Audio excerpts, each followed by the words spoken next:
क्या आप जानते हैं कि दुनिया का सबसे पहला कैलेंडर कौन सा था और इसे किसने बनाया था? जो सप्ताह के 7 दिन और साल के 12 महीने होते हैं, इनका नाम कैसे पड़ा और इन नामों का मतलब क्या होता है? और नया साल हमेशा 1 जनवरी को ही क्यों मनाया जाता है, जबकि इसे साल के 12 महीनों में से किसी भी एक महीने की पहली तारीख को मनाया जा सकता है? आखिर क्यों सन 1752 ईस्वी का सितंबर का महीना 30 दिन की बजाय 19 दिन का ही था? यदि आप इन सारे सवालों का जवाब जानना चाहते हैं तो मेरे साथ इस वीडियो में अंत तक बने रहना, क्योंकि आज आप कैलेंडर की पूरी हिस्ट्री, उसके बनने से लेकर 2023 तक के सफर को जानने वाले हो। आज हम दिन और तारीख को देखने के लिए कैलेंडर का उपयोग करते हैं, लेकिन क्या आपने कभी सोचा है कि जिस कैलेंडर का उपयोग मानव सभ्यता हजारों सालों से करते आ रहा है, उसे किसने बनाया? इस बात को जानने के लिए अभी से हमें 5000 वर्ष पीछे जाना होगा। यह वो समय था जब दुनिया के अलग अलग हिस्सों पर अलग अलग शासकों का शासन था। इस समय पूरी दुनिया के अधिकतर लोग खेती और व्यवसाय करते थे, जिसमें वह मुख्य रूप से खेती पर निर्भर थे। अभी तक दुनिया के किसी भी देश में कोई भी कैलेंडर इन्वेंट नहीं हुआ था जिससे लोगों को मौसम के बारे में सही जानकारी मिल सके। असल में जो कैलेंडर का इन्वेंशन है, इसमें फसलें और मौसमों की बहुत बड़ी भूमिका है, और शायद इन्हीं दोनों रीजनों की वजह से कैलेंडर का बन पाना संभव हो पाया। मौसम चेंजिंग की वजह से पशुधन और फसलों की आजीविका प्रभावित होती थी, और इसके चलते कहीं न कहीं प्राचीन सभ्यताओं के लिए जीवन या मृत्यु के बीच का अंतर बन सकता था। लोगों को इतना तो पता था कि दिन और रात का एक क्रम होता है और एक निश्चित क्रम अनुसार सूर्योदय और सूर्यास्त होता है, लेकिन ठंडी, गर्मी और बरसात के मौसम कब आएंगे, इसे जानने के लिए उनके पास कोई विशेष तकनीक उपलब्ध नहीं था। लोगों के पास एग्जैक्ट सीजन की जानकारी ना होने की वजह से फसलों को कई बार सीजन से पहले तो कई बार सीजन के बाद में लगाते थे, जिसके चलते कई बार फसलों का नुकसान हो जाता था। उदाहरण के लिए यदि आप गेहूं के सीजन में चावल बोएंगे तो उसका हो पाना लगभग इम्पॉसिबल है। वैसे ही यदि आप चावल के सीजन में गेहूं को बोएंगे तो वो भी नहीं हो पाएगा, क्योंकि इन दोनों फसलों के लिए दो अलग अलग इन्वायरमेंट का होना जरूरी है। जैसे जैसे समय बीतता गया वैसे वैसे लोगों में मौसम को लेकर जानकारियां बढ़ने लगी। अब लोग इतना तो जान चुके थे कि जिस तरह दिन और रात के होने का एक क्रम है, उसी तरह मौसम भी कुछ दिनों में एक दूसरे को दोहराते हैं। जैसे ठंडी के बाद गर्मी आता है, गर्मी के बाद बरसात और बरसात के बाद फिर से ठंडी आता है, और ये साइकिल हमेशा चलता रहता है। इसके अलावा लोगों ने ये भी नोटिस किया कि चांद का भी एक निश्चित क्रम है, जिसमें एक नया पूर्ण चांद को कटकर फिर से एक नया पूर्ण चांद होने में लगभग 29.5 दिनों का समय लगता है। कुछ लोगों में इन सब चीजों को लेकर काफी ज्यादा समझ विकसित हुई और उन्होंने दिनों को गिनना शुरू कर दिया। लगभग 3000 ईसा पूर्व कांस्य युग के दौरान मेसोपोटामिया, जिसे वर्तमान में हम इराक के नाम से जानते हैं, यहाँ पर 3 सभ्यताएं रहती थी: सुमेरियन, बेबीलोनिया तथा असीरिया। ऐसा माना जाता है कि इन तीनों में से जो सुमेरियन सभ्यता थी, उन्होंने ही दुनिया का सबसे पहला कैलेंडर बनाया था और उसका उपयोग करना शुरू किया था। धीरे धीरे बेबीलोनिया तथा असीरिया सभ्यता ने भी इस कैलेंडर को अपना लिया। उस वक्त के लोगों का यह मानना था कि सूर्य और चंद्रमा पृथ्वी के चारों ओर चक्कर लगाते हैं। अब क्योंकि चंद्रमा 29.5 दिनों पर अपने चक्रों को फिर से दोहराती थी, इसलिए सुमेरियन सभ्यता ने चंद्रमा के चक्रों के आधार पर कैलेंडर को बनाया। इसी कारण उनके कैलेंडर में एक महीना 29 या फिर 30 दिनों का होता था, और ऐसे ही 29 और 30 दिनों के 12 महीने होते थे, जो कि चंद्रमा के 12 चक्रों पर आधारित थे। इन 12 महीनों में 354 दिन होते थे, जिन्हें एक चंद्र वर्ष कहा गया। ऐसा माना जाता है कि सप्ताह की शुरुआत भी मेसोपोटामिया के इस कैलेंडर से ही हुई थी। इसके बाद लगभग 2500 ईसा पूर्व मिस्र वासियों ने भी अपना खुद का कैलेंडर बनाया, जिसमें उन्होंने समय का ध्यान रखने के लिए चंद्रमा के चक्रों तथा साइरस नाम के एक तारे का उपयोग किया था। साइरस तारा असल में सूर्य के बाद पृथ्वी का सबसे निकटतम तारा है। मिस्र के इस कैलेंडर में मेसोपोटामिया के कैलेंडर की तरह ही 12 महीने होते थे, लेकिन इसमें प्रत्येक महीना 30 दिनों का होता था और साल के अंत में 5 दिन एक्स्ट्रा जोड़ दिए जाते थे। इस 5 दिनों में लोग छुट्टियां मनाते थे। मिस्र वासियों के इस कैलेंडर में एक साल 365 दिनों का होता था। इसके बाद लगभग 753 ईसा पूर्व रोम शहर के प्रथम सम्राट तथा रोमन साम्राज्य के संस्थापक सम्राट रोमुलस द्वारा एक अवधि तैयार किया गया, जिसे आज हम रोमन कैलेंडर के नाम से जानते हैं। इस कैलेंडर में 10 महीने का एक साल होता था, जिसमें 304 दिन होते थे, पर इस कैलेंडर का कोई वैज्ञानिक आधार नहीं था। पर रोमुलस कैलेंडर पहला ऐसा कैलेंडर था जिसमें सभी महीनों के अपने खुद के नाम थे। ये महीना मार्टियस यानी कि आज के मार्च से शुरू होता था और दिसंबर में जाकर के खत्म हो जाता था। इन सभी महीनों का नाम और इनमें दिनों की संख्या कुछ इस प्रकार से थी। पहला महीना था मार्टियस, जो कि 31 दिनों का था। दूसरा अप्रैलिस 30 दिनों का। तीसरा मायोस 31 दिनों का। चौथा जूनियस 30 दिनों का। पांचवा क्वांटिलस 31 दिन। छठा सेक्टिलस 30 दिन। सातवां सितंबर 30 दिन। 8वां अक्टूबर 31 दिन। 9वां नवंबर 30 दिन और 10वां दिसंबर का महीना भी 30 दिनों का ही था। इन सभी महीनों को मिलाकर टोटल 304 दिन थे। अब इन महीनों का नाम कैसे पड़ा और इन नामों का मतलब क्या होता है, आइए एक एक करके जानते हैं। शुरुआत करते हैं पहले महीना मार्टियस से। मार्टियस महीने का नाम रोम के युद्ध के देवता मार्टियस के नाम पर रखा गया। क्योंकि रोमुलस युद्ध में अपने जीत के लिए जाने जाते थे, इसलिए पहले महीने का नाम मार्टियस रखा गया। मार्च के महीने में 21 मार्च को सूरज भूमध्य रेखा को पार कर उत्तरी गोलार्ध में प्रवेश करता है और इस इसलिए ही 21 मार्च को दिन और रात की लंबाई बराबर होती है। उस वक्त यह अवधारणा थी कि सूर्य सर्दियों को हराने के लिए मार्च करता है, मतलब सर्दियों के विरुद्ध हो जाता है, इसलिए मार्टियस महीने का नाम आगे चलकर मार्च बन गया। अब बात करते हैं दूसरे महीने अप्रिलिस की। यह स्पष्ट तो नहीं है कि अप्रिलिस, जिसे आज हम अप्रैल के नाम से जानते हैं, इसका उदय कौन से शब्द से हुआ है, लेकिन कुछ इतिहासकारों का मानना है कि अप्रिलिस महीने का नाम प्यार और सुंदरता की यूनानी देवी, जिसे रोम में बोलचाल की भाषा में अप्रेलिस भी कहा जाता है, इससे लिया गया है। वहीं दूसरे का मानना है कि ग्रीक शब्द एप्रियर से अप्रैल शब्द बना है, जिसका मतलब खुलना होता है, और खुलने से तात्पर्य है कलियों का खुलना। भारत में इसी महीने में आम, लीची तथा जामुन आदि जैसे पेड़ों पर नई कलियां आती है। अब चलिए जानते हैं तीसरे महीने मायोस के नाम के पीछे का कारण। ग्रीक मैथोलॉजी के अनुसार रोमन देवता मरकरी की माता का नाम माइया था, और इन्हीं के नाम पर तीसरे महीने का नाम मायोस रखा गया, जो आगे जाकर मई बन गया। चौथा महीना जूनियस का नाम कैसे पड़ा? ऐसा माना जाता है कि रोम के सबसे बड़े देवता जियस के नाम पर चौथे महीने का नाम जूनियस रखा गया था, लेकिन आगे चलकर किसी कारणवश इस महीने का नाम बदला गया और इन्हीं के पत्नी जुन्नो के नाम पर इस महीने का नाम रखा गया, जो बाद में जाकर जून बन गया। रोमुलस कैलेंडर में 1 से चौथे महीने तक के नाम रोमन देवताओं के नामों के आधार पर रखा गया था, और बाकी के जो महीने बचे थे उन्हें सिर्फ ग्रीक भाषा के शब्दों में गिना गया था। जैसे 5वें महीने का नाम क्वांटिलस था और इसे ग्रीक में 5 कहा जाता है, वैसे ही ग्रीक भाषा में 6 को सेक्सटिलस, 7 को सितंबर, 8 को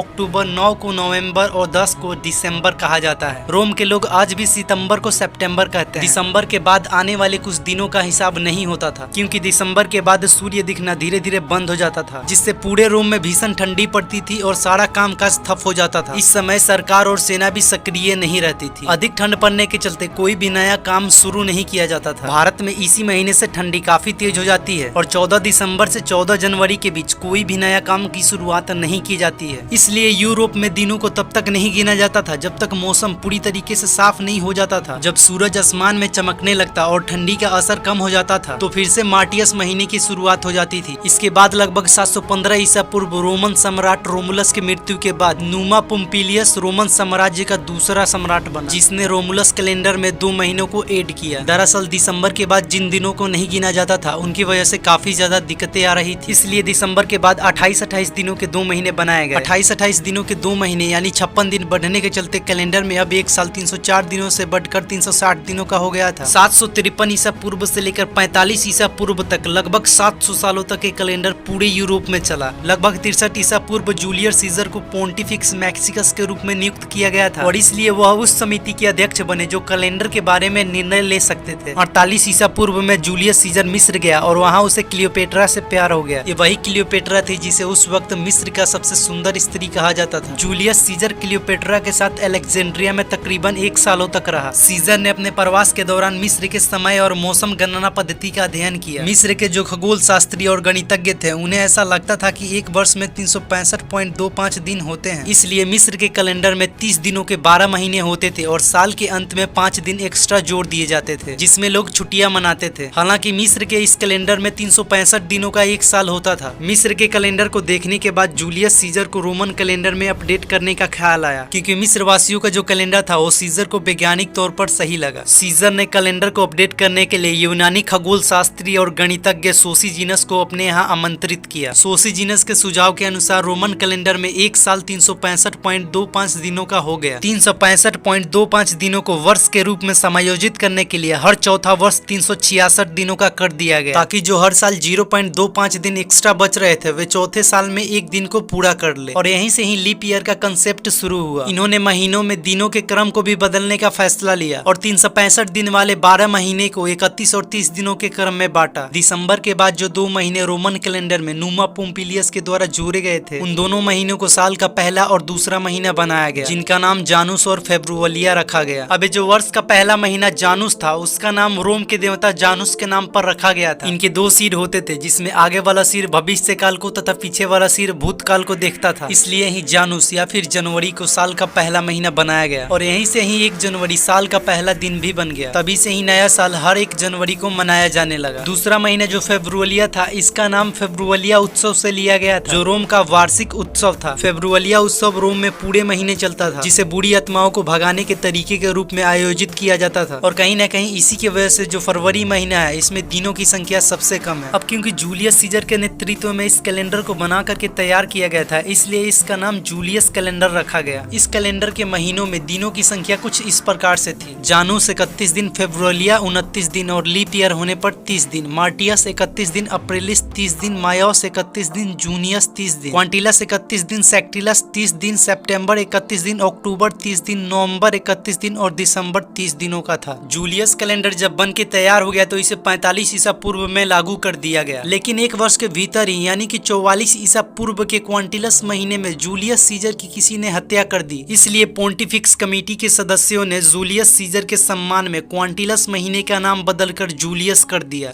जूलियस सीजर के मृत्यु के बाद रोम का नया राजा अगस्टस सीजर बना। पोंटिफिक्स कमेटी के सदस्य, जिसे इस वक्त रोमन सीनेट भी कहा जाता था, इन्होंने अगस्टस के नया सम्राट बनने पर एक महीने का नाम बदलकर अगस्टस रखने का फैसला लिया। अगस्टस सीजर ने सेक्टिलस महीने में 3 बार युद्ध से विजयी होकर अपने शहर रोम में प्रवेश किया था, इसलिए सेक्टिलस महीने का नाम बदल करके अगस्टस कर दिया गया। इससे पहले जो क्वांटिलस महीने का नाम बदल करके जूलियस रखा गया था उसमें 31 दिन थे, लेकिन जो अगस्टस महीना था उसमें दिनों की संख्या 30 ही थी। न केवल रोमन सीनेट ने अगस्टस के नाम से सेक्टिलस महीने का नाम रखा, बल्कि जूलियस महीने के सामान्य अगस्टस महीने को 31 दिन करने के लिए फरवरी महीने से एक दिन को लेकर उसे अगस्टस महीने में जोड़ दिया। इस बदलाव ने जूलियस, अगस्टस और सितंबर को 31 दिनों का लगातार 3 महीना बना दिया। लेकिन जूलियस कैलेंडर में महीनों का क्रम 31 और 30 दिनों का था, जिसको बनाए रखने के लिए सितंबर से एक दिन अक्टूबर और नवंबर से एक दिन दिसंबर को दिया गया। महीनों में दिनों के हेर फेर के चलते जो नया कैलेंडर तैयार हुआ उसके महीनों में दिनों की संख्या कुछ इस प्रकार से थी। जानूस 31 दिन, फेब्रुलिया 28 दिन और लीप ईयर होने पर 29 दिन, मार्टियस 31 दिन, अप्रिलिस 30 दिन, मायोस 31 दिन, जूनियस 30 दिन, जूलियस 31 दिन, अगस्तस 31 दिन, सितंबर 30 दिन, अक्टूबर 31 दिन, नवंबर 30 दिन और दिसंबर 31 दिनों का था। 320 ईस्वी आते आते पूरे रोम में ईसाई धर्म फैल चुका था। रोम के लोग ईसा मसीह के जन्म को त्योहार के रूप में मनाना चाहते थे। ईसाई धर्म को मानने वाले जितने भी लोग थे उनका यह मानना था कि ईसा मसीह का जन्म 25 दिसंबर को हुआ था। दरअसल इस बात को साबित करने के लिए कोई वैज्ञानिक प्रमाण उपलब्ध नहीं है कि ईसा मसीह का जन्म 25 दिसंबर को ही हुआ था। बस लोगों की ये मान्यता है और लोग इस मान्यता को फॉलो करते आ रहे हैं। अधिकांश विद्वानों का यह मानना है कि ईसा मसीह का जन्म 4 से 6 ईसा पूर्व में हुआ था, लेकिन 25 दिसंबर को ही हुआ था, इसका कोई ठोस प्रूफ नहीं है। 325 ईस्वी में ईसाइयों की एक सभा हुई जिसे ईसाई धर्म परिषद कहा गया। इस बैठक में ईसाइयों ने ईसा मसीह को भगवान के रूप में घोषित किया। हालांकि 325 ईस्वी में धर्म परिषद ने 21 मार्च को ग्रीष्म विषव दिवस के रूप में रखा। ग्रीष्म विषव दिवस उस दिन को कहा जाता है जब पृथ्वी पर दिन और रात की लंबाई बराबर होती है, जो हर साल 21 मार्च को आता है। उस वक्त ईस्टर पर्व भी इसी दिन को मनाया जाता था। इसी समय बीसी और एडी का भी कंसेप्ट आया, जिसमें ईसा के जन्म के पहले के वर्ष को बीसी और ईसा के जन्म के बाद के वर्ष को एडी कहा गया। अब समय था 1580 के दशक का, जब जूलियस कैलेंडर में एक बहुत बड़ी खामी को देखा गया। हालांकि इस वक्त तक वैज्ञानिक ये जान चुके थे कि एक वर्ष में 365 दिन 5 घंटे 48 मिनट और 46 सेकंड होते हैं, इसलिए एक वर्ष 365 दिन 5 घंटे 48 मिनट और 46 सेकंड या फिर 365.24 दिन का हुआ। पर जूलियस कैलेंडर में ऐसा नहीं था। इसमें एक साल 365.25 दिनों या फिर 365 दिन और 6 घंटे का होता था। इसी के चलते हर साल 0.078 दिन या 11 मिनट 14 सेकंड जूलियस कैलेंडर में एक्स्ट्रा जुड़ रहा था, जो हर 128 सालों के बाद एक दिन को बढ़ा देता था। वैज्ञानिकों ने देखा कि 1582 आते आते ग्रीष्म विषव दिवस लगभग 10 दिन पीछे चला गया था, यानी कि जो ग्रीष्म विषव दिवस 325 ईस्वी में 21 मार्च को आता था, अब वह 12 या फिर 11 मार्च को आ रहा था। इसी को देखते हुए ईसाई धर्म गुरु पोप गिरगोरी 13वां ने कैलेंडर में सुधार करने की सोची। पोप गिरगोरी ने उस वक्त के मैथमेटिशियन और एस्ट्रोनॉमर क्रिस्टोफर क्लेवियस के नेतृत्व में खगोलविदों की एक समिति नियुक्त की। समिति के सदस्यों ने 325 ईस्वी में हुए ईसाई धर्म परिषद के निर्णय अनुसार 21 मार्च को ग्रीष्म विषव दिवस के रूप में रखा, जिसके चलते इन्हें कैलेंडर में 10 दिनों को कम करना पड़ा, क्योंकि 325 ईस्वी से लेकर 1582 ईस्वी तक लगभग 10 दिनों को जूलियस कैलेंडर में एक्स्ट्रा में जोड़ दिया गया था। जूलियस कैलेंडर में बदलाव पोप गिरगोरी 13वां की वजह से हुआ था, इसलिए जो नया कैलेंडर तैयार हुआ उसका नाम ग्रिगोरियन कैलेंडर रखा गया। ग्रिगोरियन कैलेंडर को रोम में 4 अक्टूबर 1582 ईस्वी को लागू किया गया, पर 10 दिन कम होने की वजह से इस महीने में 4 अक्टूबर के बाद सीधे 15 अक्टूबर का तारीख आया। वैसे तो ग्रिगोरियन कैलेंडर जूलियन कैलेंडर के बिल्कुल समान है, लेकिन ग्रिगोरियन कैलेंडर में लीप ईयर को लेकर एक नया बदलाव किया गया, जिसमें कोई वर्ष यदि 4 से पूर्ण रूप से विभाजित होता है तो वो लीप ईयर होगा। वैसे ही यदि कोई शताब्दी 400 से पूर्ण रूप से विभाजित होता है तो वही वो लीप ईयर माना जाएगा, वरना वो लीप ईयर नहीं होगा, भले ही वो 4 से विभाजित क्यों ना हो रहा हो। 1582 ईस्वी के बाद 1600 और 2000 ही ऐसे शताब्दी हैं जो 400 से पूर्ण रूप से विभाजित हो रहे हैं, इसलिए ये दोनों वर्ष लीप ईयर होंगे। बाकी 1700, 1800 और 1900 शताब्दी 4 से तो विभाजित हो जाएंगे पर 400 से विभाजित प्रभावित नहीं होंगे, इसलिए ये लीप ईयर नहीं होंगे। इसके बाद जो भी वर्ष आएंगे जिनमें 4 से पूर्ण रूप से भाग लग जाता हो तो वो लीप ईयर होंगे, जैसे 1704, 1808, 1904। अब आप सोच रहे होंगे कि कैलेंडर में इस प्रकार की विभिन्नताएं क्यों है, तो इसे जानने के लिए हमें ग्रिगोरियन कैलेंडर के टाइम मैनेजमेंट को देखना होगा। ग्रिगोरियन कैलेंडर में एक वर्ष 365 दिन 5 घंटे 48 मिनट और 46 सेकंड का होता है। अब 365 दिन तो पूरे होते हैं, लेकिन इसके अलावा 5 घंटे 48 मिनट और 46 सेकंड को मिलाकर हर चौथा साल 23 घंटे 15 मिनट 4 सेकंड का लीप ईयर होता है, जो कि पूरे 24 घंटे में 45 मिनट कम है। इसी 45 मिनट को बैलेंस रखने के लिए जिस शताब्दी में 400 से भाग नहीं लगता उसमें लीप ईयर नहीं ऐड किया जाता है। अभी जो 7 दिनों के सप्ताह का कंसेप्ट है, इसे सबसे पहले बेबीलोनिया कैलेंडर में देखा गया था और 7 दिनों का सप्ताह जूलियन कैलेंडर में भी था, लेकिन इसका नामकरण 1582 ईस्वी में ग्रिगोरियन कैलेंडर में ग्रीक शब्दों के आधार पर किया गया था। आगे चल के सप्ताह के इन 7 दिनों का नाम कई अलग अलग भाषाओं और सांस्कृतिक विचारों के आधार पर रखा गया। संडे का नाम ग्रीक शब्द सोलिस से लिया गया था, जिसका मतलब सूर्य का दिन होता है। वैसे ही मंडे का नाम ग्रीक शब्द लुनाई से लिया गया था, जिसका मतलब चंद्रमा का दिन होता है। ट्यूसडे का नाम कानून के वाइकिंग देवता ट्यू से, वेडनेसडे का नाम देवताओं के वाइकिंग देवता वोडेन से, थर्सडे का नाम युद्ध के वाइकिंग देवता थोर से, फ्राइडे का नाम प्यार के वाइकिंग देवी फ्रीडा और सैटरडे का नाम कृषि के रोमन देवता सेटर्न के नाम पर रखा गया था। ग्रिगोरियन कैलेंडर बनने के 170 साल बाद इंग्लैंड ने जूलियस कैलेंडर से ग्रिगोरियन कैलेंडर में 2 सितंबर 1752 ईस्वी को स्विच किया। 325 ईस्वी से हर 128 सालों में एक दिन बढ़ने के चलते 1752 ईस्वी तक 11 दिन अधिक हो गए थे। इसलिए इंग्लैंड में 2 सितंबर के बाद सीधे 14 सितंबर का तारीख आया, जिसमें सितंबर 30 दिनों के बजाय 19 दिनों का ही था। इस कैलेंडर को सभी देशों ने अलग अलग समय पर स्वीकारा। इटली, फ्रांस, स्पेन और पुर्तगाल ने इसे 1582 में ही स्वीकार लिया था। स्विट्जरलैंड और हॉलैंड ने 1583, पोलैंड ने 1586, हंगरी ने 1587, ब्रिटेन 1752, जापान 1873, चीन 1912, सोवियत रूस 1917 और रोमानिया 1919 में इस कैलेंडर को स्वीकारा। यदि बात करें भारत की तो यहाँ पर अंग्रेजों ने 1752 ईस्वी से 1755 ईस्वी के बीच ही ग्रिगोरियन कैलेंडर को ला दिया था, लेकिन भारत ने इसे 22 मार्च 1957 ईस्वी को अपनाया था। आज लगभग पूरी दुनिया ग्रिगोरियन कैलेंडर का इस्तेमाल कर रही है। हमारे मोबाइल, कंप्यूटर और घरों में भी जो कैलेंडर का इस्तेमाल होता है उसका नाम ग्रिगोरियन कैलेंडर ही है। ग्रिगोरियन कैलेंडर को इंटरनेशनल कैलेंडर भी कहा जाता है, क्योंकि इंटरनेशनल लेवल पर दुनिया के अलग अलग देशों ने इस कैलेंडर को अपनाया है। अब ऐसा नहीं है कि दूसरे देशों के पास उनका खुद का कैलेंडर नहीं है, इसलिए उन्होंने ग्रिगोरियन कैलेंडर को अपनाया है, बल्कि ग्रिगोरियन कैलेंडर दुनिया में मौजूद जितने भी कैलेंडर है उन सभी के मुकाबले काफी सटीक तरीके से दिनों की गणना करता है। और दूसरा सबसे बड़ा रीजन है कि दुनिया के सभी देश एक समय पर एक साथ आगे बढ़े, इसलिए दुनिया के अधिकतर देशों ने ग्रिगोरियन कैलेंडर को अपनाया है। अब ऐसा भी नहीं है कि ग्रिगोरियन कैलेंडर जो है ये 100% सही ही है। हो सकता है फ्यूचर में चलकर हमें इसमें भी कुछ कमियां दिखाई दें, जिन्हें दूर करने के लिए फिर से इंसानों को एक नया कैलेंडर बनाना पड़ेगा।